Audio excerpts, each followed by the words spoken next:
Hello नमस्कार, मेरा नाम शिवानी ठाकुर है। Welcome to my channel.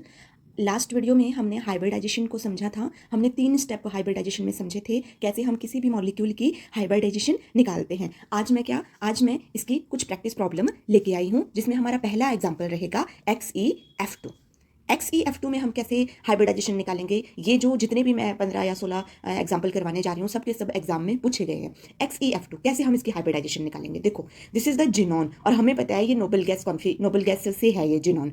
अब अगर ये नोबल गैस में मतलब ग्रुप 18 में आता है, तो उसके बैलेंस इलेक्ट्रॉन में कितने होंगे, तो हम क्या लिखेंगे, हम क्या लिखते हैं, पहला स्टेप क्या होता है हमारा कि हमें ये पता लगाना कि सेंट्रल मेटल आयंस के वैलेंस शेल्स में कितने इलेक्ट्रॉन है, तो कितने हैं, 8 हो गया। माइनस हम क्या लिखते हैं, माइनस में जो सराउंडिंग एटम है वो कितने इलेक्ट्रॉन शेयर कर रहा है, तो हमें पता है कि सराउंडिंग एटम में अगर हाइड्रोजन एंड हेलोजन हो तो वो 1 इलेक्ट्रॉन शेयर करता है। तो यहाँ पर कितने फ्लोरीन है, 2 फ्लोरीन है। अगर एक फ्लोरीन 1 इलेक्ट्रॉन शेयर करेगा तो 2 फ्लोरीन कितने इलेक्ट्रॉन शेयर करेंगे, 2। तो हम क्या कर देंगे, 8 - 2 हम क्यों कर रहे हैं, हम क्या करते हैं, valence shell electron of the central atom को से माइनस करते हैं सराउंडिंग एटम कितने इलेक्ट्रॉन शेयर कर रहा है, और जो भी हमारे पास नंबर आता है, जैसे यहाँ पर कितना नंबर आया है हमारे पास, 6 इलेक्ट्रॉन मतलब 3 लोन पेयर। 6 इलेक्ट्रॉन मतलब 3 लोन पेयर है ना। दो इलेक्ट्रॉन मिलकर एक लोन पेयर बनाता है ना, 2 इलेक्ट्रॉन मिलकर एक लोन पेयर बनाता है। तो 6 कितने बनाएंगे, 3 लोन पेयर। तो यहां से हमें क्या वैल्यू पता चल गई, अब हमारे लोन पेयर की वैल्यू पता चल गई। अब हम निकालेंगे स्टेरिक नंबर। स्टेरिक नंबर का फॉर्मूला क्या होता था, sigma plus lone pair plus unpaired electron, जितना नंबर आएगा वो बताएगा हमारी कितनी हाइब्रिडाइजेशन है। देखो, अब सिग्मा का कैसे पता चलता है, सराउंडिंग एटम जितने भी हैं, इसका मतलब उन्होंने कैसा बॉन्ड बनाया है सेंट्रल एटम के साथ, सिग्मा बॉन्ड। तो यहाँ पर 2 सराउंडिंग एटम है, 2 फ्लोरीन ने सराउंड करा है एक जिनॉन के मॉलिक्यूल को। इसका मतलब सिग्मा कितने हो गए, 2। तो 2 सिग्मा प्लस लोन पेयर कितने निकाले अभी हमने, 3 lone pair plus 3 lone pair. कोई भी अनपेयर्ड इलेक्ट्रॉन नहीं है, तो टोटल नंबर हमारा कितना आ गया, 5 आ गया। मतलब sp3 3 4 हुए ना। अब d, तो हमारे पास क्या हाइब्रिडाइजेशन आ जाएगी, sp3d। बहुत ही इजी है, हमें कोई भी मेथड नहीं लगाना है। जैसे बुक्स में दिया होता है ना, एक फॉर्मूला भी दिया होता है इसको कैलकुलेट करने का, जैसे 1/2 फिर ब्रैकेट शुरू होती है, वो हमने कुछ नहीं करना, हमने बस सिंपली वे में निकालना है। अभी हम बहुत सारे एग्जाम्पल करेंगे तो आपका और भी अच्छे से क्लियर हो जाएगा। अब सेकंड एग्जाम्पल देखो, सेकेंड एग्जाम्पल है हमारा XeOF2। यहाँ पर जिनॉन क्या है, एक सेंट्रल एटम है जिसमें सराउंडिंग एटम कौन कौन है, 1 ऑक्सीजन और 2 फ्लोरीन। मतलब टोटल सराउंडिंग एटम कितने हैं यहाँ पर, 3 है। ठीक है, चलो निकालते हैं उसी मेथड से। तो हमने क्या करा, हमें पता है जिनॉन के वैलेंस शेल इलेक्ट्रॉन कितने होते हैं, 8। तो 8 माइनस हो गया। अब देखो, ऑक्सीजन कितने इलेक्ट्रॉन शेयर करता है, 2। फ्लोरीन कितने इलेक्ट्रॉन शेयर करता है, फ्लोरीन क्या है, एक हेलोजन है। और हमें पता है हाइड्रोजन एंड हेलोजन को हम किस सिंबल से बताते हैं, एक्स से। Hydrogen and halogen share 1 electron. ठीक है, ऑक्सीजन फैमिली शेयर 2 इलेक्ट्रॉन। ये हमने रूल पढ़े हैं लास्ट, अगर आपको यहाँ पे कोई कंफ्यूजन हो रहा है तो लास्ट 10 मिनट की वीडियो है जिसमें मैंने ये 3 स्टेप बताए हैं और 1-2 एग्जाम्पल प्रैक्टिस भी करवाए हैं। आज हम सिर्फ प्रैक्टिस करने हैं। तो हमने क्या करा, 8 माइनस, अब देखो एक ऑक्सीजन है, कितने इलेक्ट्रॉन शेयर करता है, 2। ठीक है, लिख दिया 2। ठीक है, अब हमारे पास सराउंडिंग एटम सिर्फ एक नहीं है, जैसे पिछले एग्जाम्पल में सिर्फ एक ही सराउंडिंग एटम था, मतलब फ्लोरीन ही था और नहीं था। यहाँ पर ऑक्सीजन भी और फ्लोरीन भी है, तो हमें ऑक्सीजन को भी कंसिडर करना पड़ेगा और फ्लोरीन को भी कंसिडर करना पड़ेगा। तो -2। अब यहाँ पर फ्लोरीन कितने इलेक्ट्रॉन शेयर करता है, 1। 2 फ्लोरीन है तो 2 ऐसे आएगा ना। तो कितना आ गया, 8 - 4 कितना आ गया, 4 इलेक्ट्रॉन। 4 इलेक्ट्रॉन मतलब कितने लोन पेयर, 2 लोन पेयर। ये लिखे हैं मैंने, 4 इलेक्ट्रॉन मतलब कितने लोन पेयर, 2 लोन पेयर। अब निकालते हैं स्टेरिक नंबर, कितने सिग्मा होंगे, सराउंडिंग एटम कितने हैं, 3। तो कितने सिग्मा होंगे, 3 सिग्मा प्लस कितने लोन पेयर निकाले अभी मैंने, 2 लोन पेयर। क्या कोई अनपेयर्ड इलेक्ट्रॉन है, नहीं। अनपेयर्ड इलेक्ट्रॉन का आगे आप एक एग्जांपल आएगा तो वहां पे मैं बताऊंगी अनपेयर्ड इलेक्ट्रॉन वाला एग्जांपल हम कैसे करते हैं। तो कितने हो गए, 5 हो गए। तो आ गया आंसर sp3d। आई होप आपको समझ आ रहा होगा साथ साथ में। अगर नहीं कहीं पे डाउट लग रहा है तो आपने मुझसे फिर से पूछना है। ठीक है,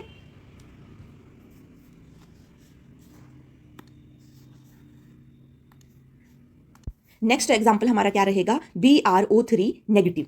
ठीक है, मतलब यहां पर सराउंडिंग एटम क्या है, ब्रोमीन है। सराउंडिंग एटम क्या है, ब्रोमीन है। और कितने सेंट्रल एटम कौन है, ब्रोमीन है। और कितने सराउंडिंग एटम ने सराउंड करा है, 3 ऑक्सीजन ने सराउंड करा है। और ऊपर क्या है, नेगेटिव भी लगा हुआ है। ठीक है, चलो करते हैं कैलकुलेट। अब देखो बहुत ही ईजी है। ब्रोमीन क्या है, हमारा हेलोजन है। ब्रोमीन मतलब ब्रोमीन के बैलेंस शेल में कितने इलेक्ट्रॉन होंगे, हेलोजन के कितने होते हैं, 7।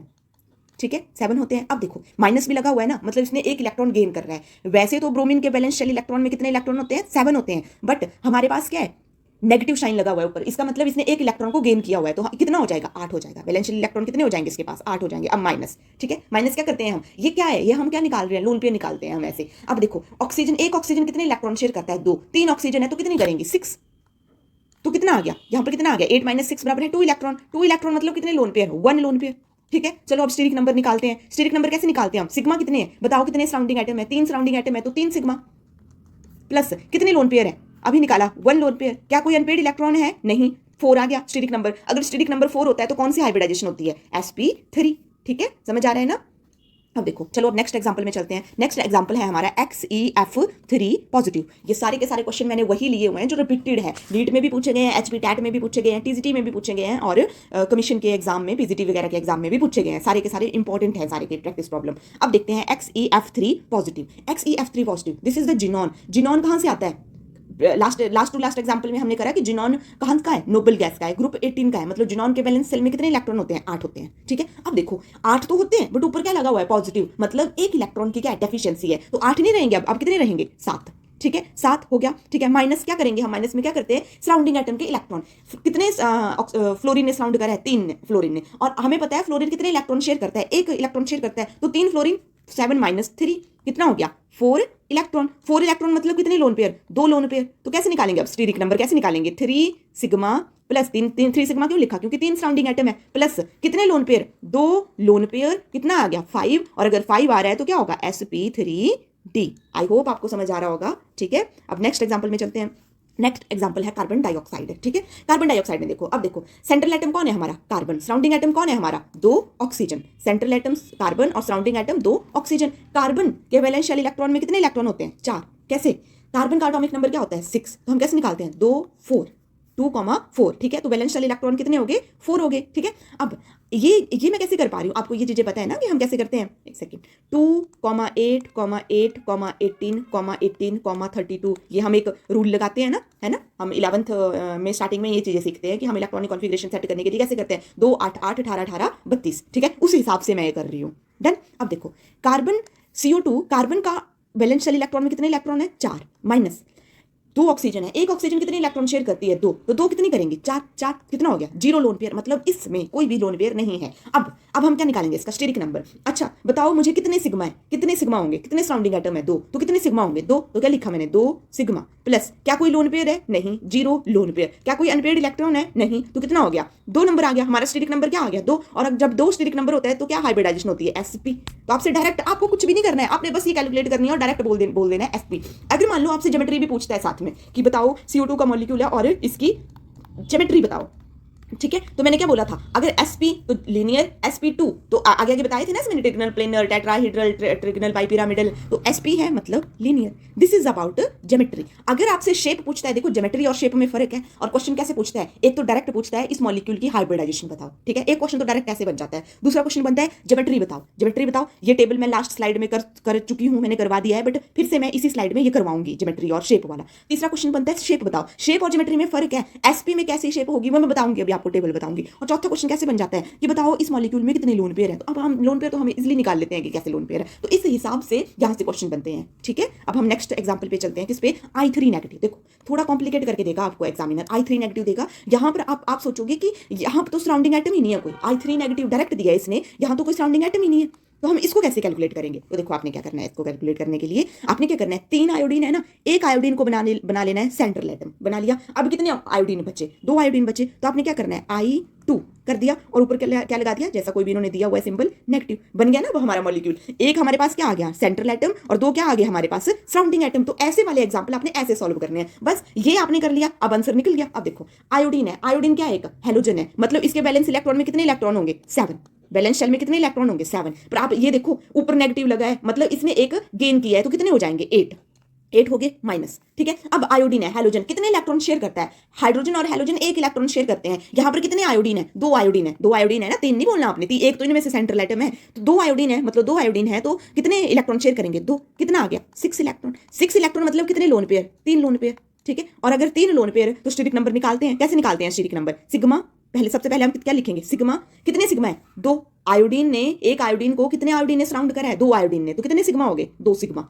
डन। प्लस कितने लोन पेयर है हमारे पास, 3 लोन पेयर। क्या कोई अनपेयर्ड इलेक्ट्रॉन है, नहीं, तो कितना हो गया, 3 4 5 है, तो क्या हाइब्रिडाइजेशन होगी, sp3d। आई होप आपको समझ आ रहा होगा। ठीक है, ऐसे ऐसे हमने ये क्वेश्चन।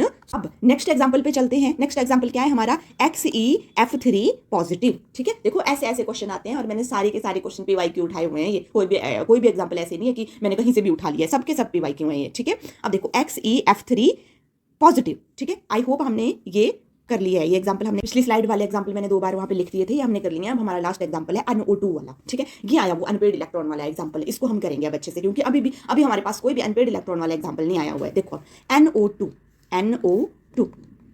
ठीक है, नाइट्रोजन के वैलेंस शेल में कितने इलेक्ट्रॉन होते हैं, नाइट्रोजन का एटॉमिक नंबर कितना होता है 7, मतलब 2,5, तो 5 क्या हो गए इसके वैलेंस शेल इलेक्ट्रॉन, लिख दिए मैंने 5, माइनस 1 ऑक्सीजन 2 ऑक्सीजन 4, तो कितना आ गया यहाँ पर 1 इलेक्ट्रॉन। अब देखो 2 इलेक्ट्रॉन होते तो हम 1 लोन पेयर लिख देते। 1 लोन पेयर कितने इलेक्ट्रॉन से बनता है 2 लोन पेयर कितने इलेक्ट्रॉन से बनते हैं 4। यहाँ पर तो हमारे पास आया ही 1 इलेक्ट्रॉन, तो मैं लोन पेयर तो नहीं लिख सकती हूँ, तो मैं क्या लिखूंगी कि मेरे पास क्या है 1 अनपेयर्ड है, 1 अनपेयर्ड इलेक्ट्रॉन है। चलो अब स्टेरिक नंबर वाला रूल लगाते हैं। स्टेरिक नंबर वाला रूल क्या होता था, सबसे पहले लिखो सिग्मा। सिग्मा कैसे पता चलते हैं हमें, सिग्मा सराउंडिंग एटम, कितने सराउंडिंग एटम है वहां से हमें पता चलता है सिग्मा। तो कितने सराउंडिंग एटम है 2 सराउंडिंग एटम है, तो क्या हो गया 2 सिग्मा प्लस क्या कोई लोन पेयर है, नहीं। क्या कोई अनपेयर्ड इलेक्ट्रॉन है, यस। यहाँ पर क्या है हमारे पास एक अनपेयर्ड इलेक्ट्रॉन है, 1 अनपेयर्ड इलेक्ट्रॉन, कितने हो गए 3, तो क्या आ गया sp2। इस तरह से हमने क्या निकाल ली, हाइब्रिडाइजेशन निकाल ली। ठीक है, अब आई होप आपको ये 14 एग्जाम्पल समझ आए होंगे। अब हम चलते हैं टेबल के ऊपर। ठीक है, अब देखो सबसे पहले आपने क्या करना है, इस टेबल के ऊपर आपने देखना है ये, सबसे पहले इसको नोट करो आप, हाइब्रिडाइजेशन। ये मैंने पहले वैसे लास्ट वीडियो में भी करवा चुकी हूँ। हाइब्रिडाइजेशन जब sp होती है तो क्या होता है लीनियर। ठीक है, हाइब्रिडाइजेशन जब sp2 होती है तो क्या हो गए 3 हो गए, तो क्या होती है ट्रिगनल प्लेनर, क्या ज्योमेट्री ट्रिगनल प्लेनर, शेप पे नहीं जा रहे हैं अभी हम। sp3 होती है तो टेट्राहेड्रल, टेट्रा 4, 3p 1 s बन गया ना 4, तो टेट्राहेड्रल। sp3d कितना हो गया 1 s 3p, कितने हो गए 4 और 1 d, तो 5 तक क्या आ गया ट्रिगनल बाई पिरामिडल, ट्रिगनल बाई पिरामिडल। ठीक है, आगे sp2 सेम अगेन रिपीट हो रहा है 3, तो ट्रिगनल प्लेनर। ठीक है, तो आई होप आपको ज्योमेट्री तो क्लियर होगी। अब हमने शेप के बारे में देखना है, क्योंकि हमने शेप नहीं करी है अभी तक। ठीक है, अब देखो हमने पीछे जितने भी एग्जांपल करे ना, वहां से हमें क्या पता चलता है बॉन्ड पेयर और लोन पेयर के बारे में। अब ये बॉन्ड पेयर और लोन पेयर क्या है, मान लो मैं XeF2 का एग्जाम्पल लेती हूँ। कौन सा एग्जाम्पल लेती हूँ मैं, XeF2 का। ठीक है, XeF2 में बताओ मुझे जिनॉन के कितने वैलेंस शेल इलेक्ट्रॉन थे 8, माइनस ये एक फ्लोरीन 1 इलेक्ट्रॉन शेयर करता है, 2 फ्लोरीन है तो 2, कितना आ जाएगा 6 इलेक्ट्रॉन आया ना, 6 इलेक्ट्रॉन। 6 इलेक्ट्रॉन मतलब कितने लोन पेयर, 3 लोन पेयर है ना, ऐसे निकालते थे ना हम, 3 लोन पेयर निकल के। अब देखो स्टेरिक नंबर हम कैसे निकालते हैं, स्टेरिक नंबर कितने सिग्मा, सराउंडिंग एटम जितने उतने सिग्मा, तो 2 सिग्मा प्लस कितने लोन पेयर 3 लोन पेयर। क्या कोई यहाँ पर अनपेयर्ड इलेक्ट्रॉन है, नहीं। कितना नंबर आया 5, तो कितनी हाइब्रिडाइजेशन होगी sp3d, 3 4 और 5। ठीक है, तो अगर आपको वो एग्जांपल देता है, ध्यान से सुनिएगा इस टेबल को, अगर कोई आपको एग्जांपल देता है कि XeF2 का मॉलिक्यूल है, बताओ क्या हाइब्रिडाइजेशन रहेगी, तो आप क्या बोलोगे sp3d रहेगी। तो अगर आपसे पूछता है इसकी बताओ जी ज्योमेट्री क्या रहेगी, तो sp3d में क्या ज्योमेट्री रहती है ट्रिगनल बाई पिरामिडल, तो हमने क्या निकाल ली हमने ज्योमेट्री निकाल ली, ट्रिगनल बाई पिरामिडल। ठीक है, अब आपसे और क्या क्वेश्चन पूछ सकता है, ये बताओ जी इसकी शेप क्या रहेगी। ठीक है, अब शेप कैसे निकालनी है आपने, अब शेप निकालने के लिए ये टेबल है। देखो हाइब्रिडाइजेशन और ज्योमेट्री तो आपको पता चल गई, अब हमने क्या देखना है शेप। अब देखो इस XeF2 में कितने लोन पेयर थे, कितने लोन पेयर निकाले हमने अभी लास्ट स्लाइड में, बताओ कितने लोन पेयर थे, कैसे किया हमने ये। अब एक सेकेंड, ये ना XeF2 का मॉलिक्यूल कितने लोन पेयर थे, यहाँ पर 3 लोन पेयर थे, है ना, 3 लोन पेयर थे, ये निकाला ना हमने, अभी मैंने ये एग्जांपल करा, कितने लोन पेयर थे 3 लोन पेयर थे। अब देखो लोन पेयर यहाँ पर 3 कहाँ पर है, क्या आपको कहीं पे लोन पेयर दिख रहे हैं 3, हाँ ये दिख रहे हैं मेरे को 3 लोन पेयर। ठीक है जी, दिख गए। ठीक है, अच्छा कितने बॉन्ड पेयर थे, अब बॉन्ड पेयर का कैसे पता चलता है, XeF2 जितने बॉन्ड इसने सराउंडिंग एटम के साथ बनाए होते हैं ना, वो क्या होते हैं बॉन्ड पेयर। बॉन्ड पेयर क्या होते हैं, सिंपली आपने ध्यान रखना है, बॉन्ड पेयर मतलब जितने क्या है सराउंडिंग एटम सेंट्रल एटम को जितने सराउंडिंग एटम ने सराउंड करा है ना, मान लो 2 ने करा है तो 2 बॉन्ड पेयर, 3 ने करा है तो 3 बॉन्ड पेयर। XeF2 के केस में कितने बॉन्ड पेयर ने इसको सराउंड करा है, 2 बॉन्ड पेयर ने इसको सराउंड करा है, क्योंकि मतलब 2 फ्लोरीन ने सराउंड करा है, तो कितने हो गए 2 बॉन्ड पेयर। तो यहाँ पर क्या लिखा है मैंने BP बॉन्ड पेयर, यहाँ पर क्या लिखा है LP लोन पेयर, तो 2 बॉन्ड पेयर है XeF2 के पास और 3 क्या है लोन पेयर है। ठीक है, तो कितने हो गए 5, टोटल क्या हो गया 5, sp3 आ गई, हाइब्रिडाइजेशन आ गई। अगर ज्योमेट्री पूछेगा तो ट्रिगनल बाई पिरामिडल, अगर शेप पूछता है तो क्या जाएगी फिर लीनियर। समझ आया? तो ये क्या लिखा है मैंने, ये आपने क्या करना है, ये जो मैंने पीछे एग्जांपल है इन सब पे ये टेबल अप्लाई करना है। देखो अगर दो बॉन्ड पेयर है, बॉन्ड पेयर का कैसे पता चलेगा कि सराउंडिंग एटम कितने हैं, दो बॉन्ड पेयर है मतलब दो सराउंडिंग एटम है और किसी मॉलिक्यूल में 0 लोन पेयर आ रहा है, ये एग्जांपल में होगा, आप लोन पेयर निकाल सकते हो ना, हम कैसे निकालते हैं, 0 लोन पेयर आ रहा है तो मतलब क्या होगा, हाइब्रिडाइजेशन तो क्या है, sp है, स्टेरिक नंबर क्या आया इसका sp है, ज्योमेट्री क्या है लीनियर है और शेप भी क्या है लीनियर है। ठीक है, तो आपने ये पूरा का पूरा टेबल क्या कर लेना है, याद कर लेना है, जहां पर मैंने सारा का सारा ये टेबल बनाया हुआ है, 6 वाला 7 वाला पूरा का पूरा आपने ये रिकॉल कर लेना है। ठीक है, आई होप आपको ये वीडियो समझ आई होगी, अगर कोई डाउट रहता है तो मैं कमेंट सेक्शन में क्लियर करूंगी। Thank you so much.